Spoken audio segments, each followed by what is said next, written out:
Nagsagawa rin po ng anti-corruption rallies ang iba't ibang mga grupo sa Mindanao. Sa Zamboanga City, idinaan sa Pilgrim Walk ang protesta. Mahigit 2,000 ang dumalo, kabilang ang mga pari, madre, seminarista at iba pang mga grupo.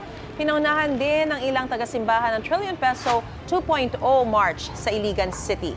Abot sa 500 naman ang nakiisa roon, karamihan ay nakasuot ng mga puting damit.